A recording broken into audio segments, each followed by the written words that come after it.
saya Abdullah Nasukamdian dan kami sedang berada di Jembatan Merah. Nah, seperti bisa dilihat oleh teman-teman, Jembatan Merah sendiri adalah jembatan yang berwarna merah. Kenapa berwarna merah? Ya karena dicat. Nah, Jembatan Merah sendiri adalah saksi bisu dari sejarah yang ada di kota Surabaya. Nah, Jembatan Merah ini sebagai penghubung antara dua daratan yang ada di kanan dan juga ada di kiri kita. Nah, si Jembatan Merah ini juga menjadi saksi bisu saat adanya masa kolonial pada zaman dahulu, yaitu sebagai penghubung, sebagai jalur perdagangan juga. Jadi Jembatan Merah ini sebagai jalur perdagangan utama untuk menghubungkan antara di posisi kiri dan juga di posisi kanan.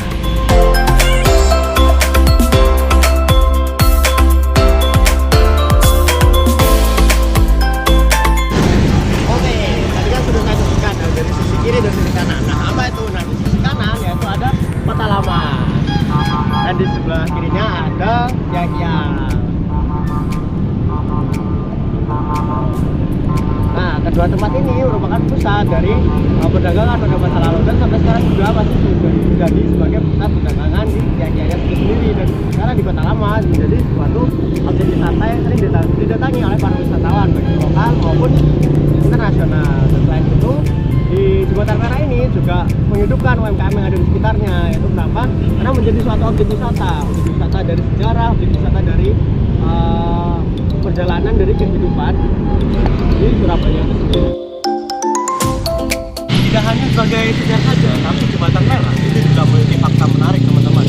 Yaitu salah satu contohnya adalah pada perjuangan 10 November 1945, Jembatan Merah itu adalah menjadi tempat yang sangat dibuka atau sangat memiliki sejarah yang banyak. Seperti contohnya, yaitu pada saat tanggal 30 Oktober 1945, di sejarah ini ada tempat tewasnya Brigadir Jenderal AWS Malabi. Menjadi salah satu pemicu yang dimana menjadi salah satu pemicu eskalasi konflik yang kemudian memuncak pada pertemuan besar 10 November 1945. Nah, tidak hanya itu, menurut kisah lokal dan juga dari cerita kisah lokal pada sejarah 10 November, bahwasanya Jembatan Merah digunakan untuk memblokade, atasnya memblokade dari pasukan Belanda menuju ke kota Surabaya menggunakan perabotan rumahan. Itulah fakta-fakta yang menarik yang ada dari Jembatan Merah. Assalamualaikum warahmatullahi wabarakatuh. Perkenalkan, nama saya Sandi Putra dengan NP 204-224-1085. Hari ini kelompok kami sedang berada di Jembatan Merah yang ada di Surabaya, salah satu ikonik dari Surabaya. Jadi di sini ada Jembatan Merah. Jembatan Merah itu struktur Jembatan Merah dari baja yang dibangun. Jadi sebelumnya ini terstruktur dengan baja sejak tahun 1878. Lalu tampak kaki jembatan besi yang tampak di foto ini sudah diganti beton tahun 1982. Jadi sebelumnya ini masih struktur menggunakan baja, sekarang sudah digantikan dengan beton. Sedangkan bangunan yang menjadi latar belakang dipotong separuh untuk pelebaran sepadan sungai pada 1969. Jadi ada beberapa gedung di sini yang digusur untuk melebarkan jalan jembatan ini.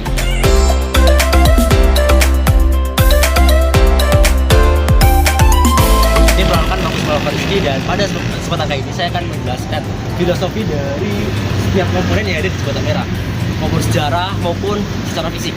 Yang pertama itu dengan warna merah itu sendiri, yang dimana warna yang merah itu melambangkan keberanian dan juga semangat berjuang tanpa takut mati ketika menghadapi atau melawan penjajah.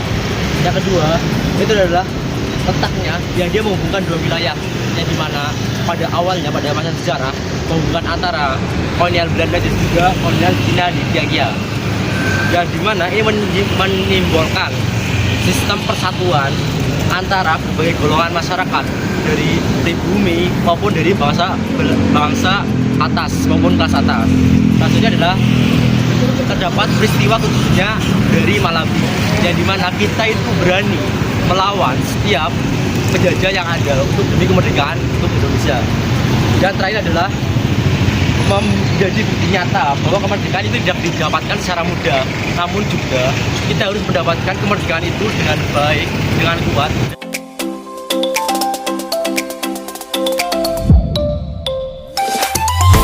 Halo semua, aku Ega dari Teknik Implementasi. Nah, Jembatan Merah ini menghubung antara kawasan Kota Lama dengan pusat perdagangan Kiai. Maka dari itu, Jembatan Merah ini menjadi daya ternyata tersendiri oleh masyarakat lokal maupun dari luar kota Surabaya. Nah, maka dari itu kita harus menjadikan Jembatan Merah ini sebagai ikon agar bisa dikenal di kancah luar negeri maupun di Indonesia. Terima kasih. Nah, itulah sedikit sejarah mengenai Jembatan Merah yang ada di Surabaya. Dan jika kalian ingin mengetahui lebih jauh dan lebih mengetahui dari Jembatan Merah itu sendiri, jangan lupa untuk datang ke Jembatan Merah yang ada di Surabaya.